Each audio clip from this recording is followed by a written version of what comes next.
আসসালামু আলাইকুম প্রিয় দর্শক, আপনাদের সকলকে আমন্ত্রণ জানাচ্ছি অন্য মঞ্চের আলাপচারিতায়। আমেরিকা ইরানের ভেতরে স্থল অভিযান চালানোর পরিকল্পনা ঘোষণা করেছে।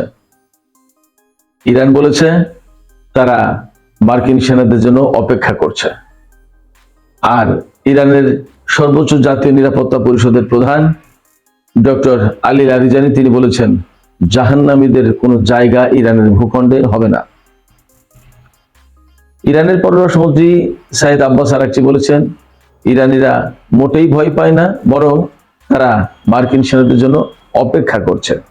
এপাশে মধ্যপ্রাচ্যের যে জটিল রাজনৈতিক সমীকরণ সৃষ্টি হয়েছে তাতে আমেরিকা দারুণভাবে ব্যাকফুটে চলে গেছে। বড় প্রশ্ন হয়ে দেখা দিয়েছে কুয়েতে আমেরিকার তিনটি F-15 যুদ্ধ বিমান ধ্বংস হলো, পেছনের ঘটনা আসলে কি? সুপ্রিয় দর্শক, আসসালামু আলাইকুম। আপনাদের সবাইকে স্বাগত জানাচ্ছি এখনকার আলোচনায়। আপনাদের সঙ্গে আছি আমি সিরাজুল ইসলাম। দর্শক, আলোচনা যদি ভালো লাগে তাহলে লাইক কমেন্ট শেয়ার করবেন এবং প্লিজ চ্যানেলটি সাবস্ক্রাইব করে সঙ্গেই থাকবেন। দর্শক, চলুন কথা না বাড়িয়ে মূল আলোচনায় চলে যাই। দর্শক, আমি কয়েকটি পয়েন্ট নিয়ে এতক্ষণ কথা বলছিলাম, পয়েন্ট আকারে তুলে ধরলাম। এবার একটু বিস্তারিত বলি সব ব্যাপারে। প্রথম কথা হচ্ছে আমেরিকা ইরানের ভেতরে স্থল অভিযান চালানোর পরিকল্পনা নিয়েছে। আপনারা সবাই হয়তো জানেন যে কোনো যুদ্ধে জয় পরাজয় নির্ধারিত হয় সেই দেশ দখলে নিতে পারলো কিনা, কন্ট্রোলে নিতে পারলো কিনা তার উপরে। এখন পর্যন্ত আমেরিকা এবং ইসরায়েল ইরানের উপরে ব্যাপকভাবে হামলা চালিয়েছে, বোমা হামলা চালিয়েছে, বিমান থেকে ক্ষেপণাস্ত্র ছুড়েছে, যুদ্ধ জাহাজ, সাবমেরিন এই সমস্ত জায়গা থেকে ব্যাপকভাবে ক্ষেপণাস্ত্র ছুড়েছে এবং ইরানের দারুণ ক্ষয়ক্ষতি হয়েছে। এটা আমরা কম বেশি সবাই বুঝতে পারছি। ইরানে এ পর্যন্ত 1230 জন কমপক্ষে নিহত হয়েছে, 6000 আহত হয়েছেন। নিহতদের মধ্যে 180 জন শিশু, অর্থাৎ 180টি শিশু রয়েছে। যে 1230 জন নিহত হয়েছে মোট, তার ভিতরে 180টি শিশু। অতএব বোঝাই যাচ্ছে যে বেসামরিক লোকজনের ক্ষয়ক্ষতি বেশি হয়েছে আমেরিকা এবং ইসরায়েলের হামলায়। সর্বশেষ গতকালকেও আমেরিকার হামলায় 2টি স্কুল ধ্বংস হয়েছে এবং এটা নিয়ে আমেরিকায় তোলপাড় সৃষ্টি হয়েছে। মার্কিন বাহিনী এটা নিয়ে তদন্ত করছে। তারা তদন্ত করে দেখছে যে সত্যিকার অর্থেই আমেরিকার হামলায় এই 2টি স্কুল ধ্বংস হয়েছে কিনা। তদন্ত করার পরে রিপোর্ট দেবে। তবে তদন্ত যাই করুক আর রিপোর্টে যাই আসুক, যে প্রাণ ঝরে গেল তা ফিরে পাওয়া যাবে না, এটাই বড় বাস্তবতা। যাই হোক, সুপ্রিয় দর্শক, আলোচনা করছিলাম আমেরিকা ইরান ইসরায়েল যুদ্ধের পরিস্থিতি নিয়ে। তো আমেরিকা ঘোষণা দিয়েছে যে তারা স্থল অভিযান চালানোর জন্য সেনা পাঠাবে। এই ব্যাপারে মার্কিন টেলিভিশন NBC ইরানের পররাষ্ট্রমন্ত্রী সাইদ আব্বাস আরাকচিকে কানেক্ট করেছিলেন। সেখানে 18 মিনিটের একটা অনুষ্ঠানে সাক্ষাৎকার দিয়েছেন সাইদ আব্বাস আরাকচি। তাকে ওই টেলিভিশনের অনুষ্ঠানের হোস্ট তিনি জিজ্ঞেস করছিলেন যে আমেরিকা ইরানের ভেতরে স্থল অভিযান চালাবে, আপনারা কি ভয় পাচ্ছেন? তো ইরানের পররাষ্ট্রমন্ত্রী তখন অনেকটা মুচকি হেসে বলেছেন, না, আমরা ভয় পাচ্ছি না, আমরা তাদের জন্য অপেক্ষা করছি। তখন হোস্ট তিনি অবাক হয়ে জিজ্ঞেস করছেন, আপনারা ভয় পাচ্ছেন না, আপনারা অপেক্ষা করছেন মার্কিন সেনাদের জন্য, কি বলেন এটা? তখন তিনি বলেছেন যে আমরা অপেক্ষা করছি সেই দিনের জন্য যখন আমেরিকান সেনারা এখানে উপস্থিত হবে, আসবে ভেতরে, এবং আমরা তাদের বিরুদ্ধে যথাযথ ব্যবস্থা নিতে পারবো। তার মানে হচ্ছে এই কয়েকদিন যে যুদ্ধ হয়েছে আমেরিকা, ইসরায়েল এবং ইরানের ভেতরে, তা সবকিছু আকাশ পথের যুদ্ধ। বেসিক্যালি ইরান ড্রোন এবং ক্ষেপণাস্ত্র দিয়ে যুদ্ধ করেছে, আর ইসরায়েল এবং আমেরিকা বিমান, যুদ্ধ জাহাজ, ড্রোন, ক্ষেপণাস্ত্র সবকিছু দিয়েই যুদ্ধ করেছে। স্বাভাবিকভাবেই এক ইসরায়েলের বিরুদ্ধে লড়াই করতে গেলে তো পুরো আরব বিশ্ব থরকম্প অবস্থা তৈরি হয়েছে। সেখানে আমেরিকা হচ্ছে বিশ্বের 1 নম্বর সুপার পাওয়ার, আর তার সাথে ইসরায়েল, দুই শক্তির বিরুদ্ধে ইরান লড়াই করছে। এটা তো বিরাট ব্যাপার। এখন ইরান টিকে আছে এবং যথাযথভাবে তারা জবাব দিয়ে যাচ্ছে আর অপেক্ষা করছে। অ্যাকচুয়ালি তাদের মনোভাব থেকে যা বোঝা যাচ্ছে, তারা অপেক্ষা করছে আমেরিকার স্থল সেনাদের, যারা ভেতরে অভিযান চালাবে এবং সম্মুখ সমরে আসল লড়াইটা হবে। এবং ইরান বলছে যে এই লড়াইয়ে প্রচুর পরিমাণে মার্কিন সেনা মারা যাবে এবং কফিনের পর কফিন আমেরিকায় যাবে, এতে কোনো সন্দেহ নেই। একই রকমের মনোভাব ব্যক্ত করেছেন ইরানের জাতীয় সর্বোচ্চ নিরাপত্তা পরিষদের প্রধান ডক্টর আলী লারিজানি। তিনি বলেছেন যে আমেরিকান সেনারা যখন আসবে এই দেশের ভেতরে, অর্থাৎ ইরানের ভেতরে, তখন তিনি এইভাবে বলেছেন যে এই নরকি, জাহান্নামী, এই জাহান্নামীদের কোনো জায়গা ইরানের ভূখণ্ডে হবে না, এদেরকে সব কফিনে ভরে পাঠানো হবে। ইরান স্থল যুদ্ধের ব্যাপারে ভীষণভাবে শক্ত অবস্থান আছে। এর ভিতরে আরেকটা কথা খবর এসেছে, দেখলাম যে কিছু মার্কিন সেনা ডেল্টা ফোর্সের সদস্য তারা ইরানের ভেতরে ঢুকেছিল হেলিকপ্টার গানশিপ নিয়ে, কিন্তু সেখানে ইরানের সেনারা আমেরিকার বেশ কিছু সেনাকে আটক করেছে এবং তারা এখন ইরানের হাতে আটক আছে। এটা নিশ্চিত নই, সামাজিক মাধ্যম বিশেষ করে এক্স এর খবর দেখলাম, বাট এখনো শিওর না। তবে যুদ্ধের মধ্যে অনেক কিছু হচ্ছে এবং একটা কথা মনে রাখুন, আমেরিকা ইসরায়েল যেহেতু এক পক্ষে, অতএব বিশ্বের যে সমস্ত গণমাধ্যম, বিশেষ করে আন্তর্জাতিক গণমাধ্যম, তার বেশিরভাগই তো পশ্চিমা প্রভাবিত। অতএব ইরানের জয়ের খবর বা তাদের শক্ত হামলার যে সমস্ত খোঁজ খবর, এগুলো তারা খুব একটা দেবে না, বরং এখানে সবসময় ইসরায়েল এবং আমেরিকাকে আপার হ্যান্ডে রাখার চেষ্টা করবে। এটা মোটামুটি ভাবে পশ্চিমা গণমাধ্যমের ধরন থেকে আমরা বলতে পারি, বুঝতে পারি, এই ধরনেরই হয়ে থাকে সাধারণত। তো যাই হোক, ডেল্টা ফোর্সের সদস্য আটক হয়েছে বলে খবর পাওয়া গেছে, এখনো নিশ্চিত নই, তবে এমন হওয়ার সম্ভাবনা আছে। কেন ডেল্টা ফোর্সের সদস্যরা সেখানে গিয়েছিল? শুনেছি যে গতকাল সকালে আমেরিকার একটি F-15 যুদ্ধ বিমান ধ্বংস হয়েছে ইরানিদের ক্ষেপণাস্ত্রের আঘাতে, এবং এটা হয়েছে ইরান সীমান্তের কাছাকাছি। সেই বিমানের গুরুত্বপূর্ণ যন্ত্রাংশ, ডকুমেন্ট, এইগুলো উদ্ধার করার জন্য এই ডেল্টা ফোর্সের সেনারা অভিযান চালিয়েছিল, কিন্তু ইরানের ভেতরে প্রবেশ করার সাথে সাথে তাদের সাথে যুদ্ধ হয়েছে এবং কয়েকজন হতাহত হয়েছে বলে মনে হয়, এবং বেশ কয়েকজন আটক হয়েছে। এইটা সবচেয়ে গুরুত্বপূর্ণ ব্যাপার। যদি আটক হয়ে থাকে তাহলে মার্কিন সেনারা এখন ইরানের হাতে আটক, এখন ইরান কিন্তু একটা আপার হ্যান্ডে চলে গেল। এটা নিয়ে অনেকদিন দরকার, অনেক আলাপ আলোচনা করতে বাধ্য হবে। ডোনাল্ড ট্রাম্প কিন্তু ইরান যুদ্ধ নিয়ে ভীষণ চাপে রয়েছে, যেমন চাপে রয়েছেন মার্কিন কংগ্রেসে, তেমনি জনগণের ভেতরে। আমেরিকার অনেক মানুষ জানেই না যে কেন এই যুদ্ধ করছে, কি ব্যাপার, এবং তাদের সেনারা মারা যাচ্ছে কেন, তাদের এত ট্যাক্সের টাকা খরচ হচ্ছে কেন।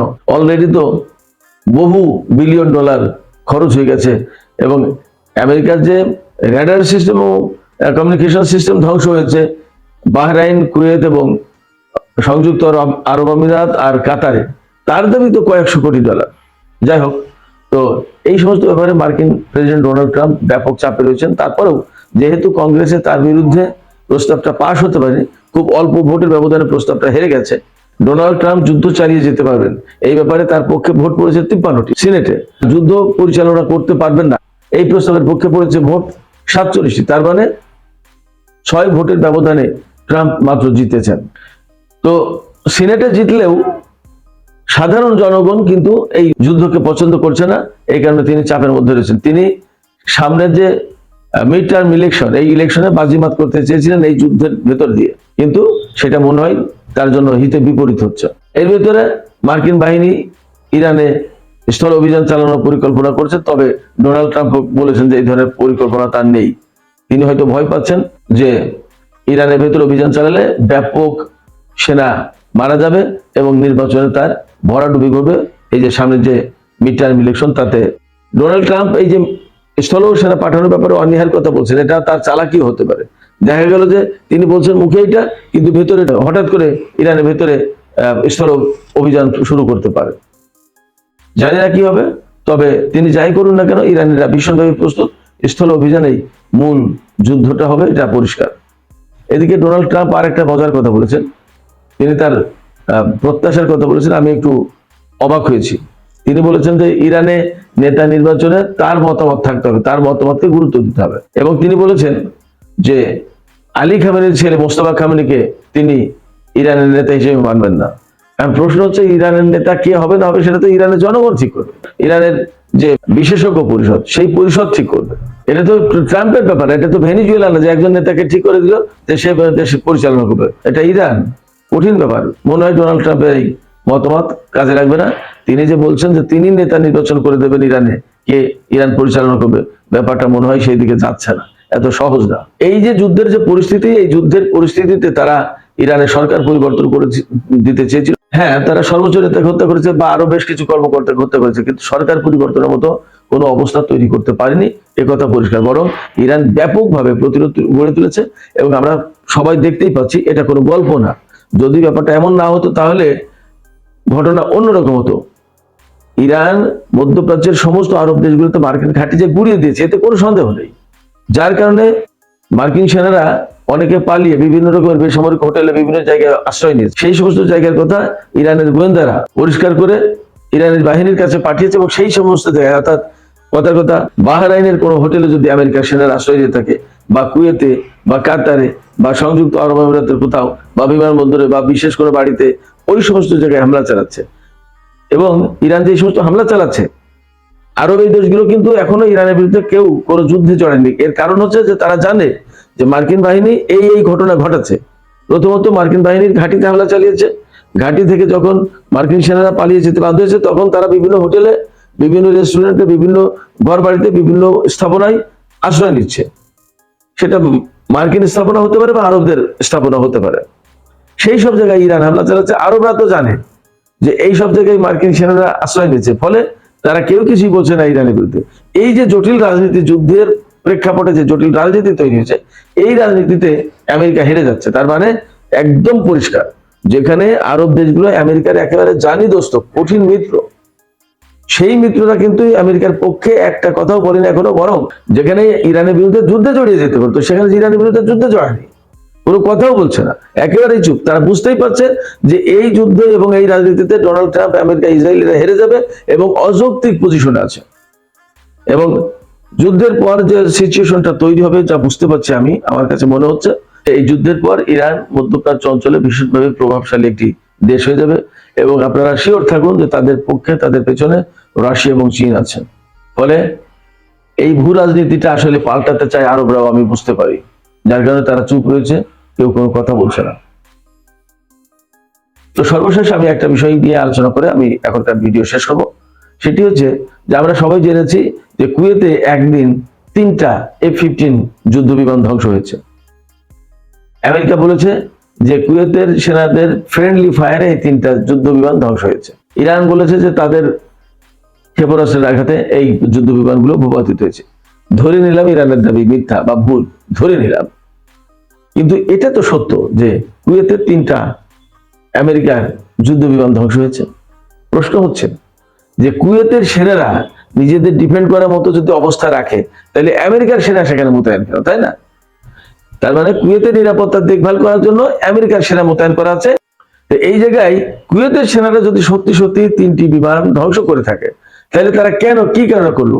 এমন কি বিষয়টা যে তারা মার্কিন সেনাদের কারণে ভীষণভাবে বিরক্ত, তারা নিজেরাও চায় যে এই দেশ থেকে আমেরিকা চলে যাক, তারা নিজেরা নিজেদের দেশটাকে দেখো, এমন কি?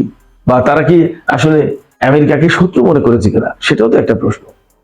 হতে পারে যে তারা ভুল করে বিমানকে গুলি করেছে, ভূপাতিত করেছে, কিন্তু 3টি বিমান, এবং সেখানে তো তারা জানে যে এগুলো কুয়েত তো ছোট একটা দেশ, কুয়েত থেকে উড়লো বিমান, এবং তারা তাদের সিগন্যালে ধরা পড়বে না কোথা থেকে কি হচ্ছে, কি আন্দাজের কাজ নাকি?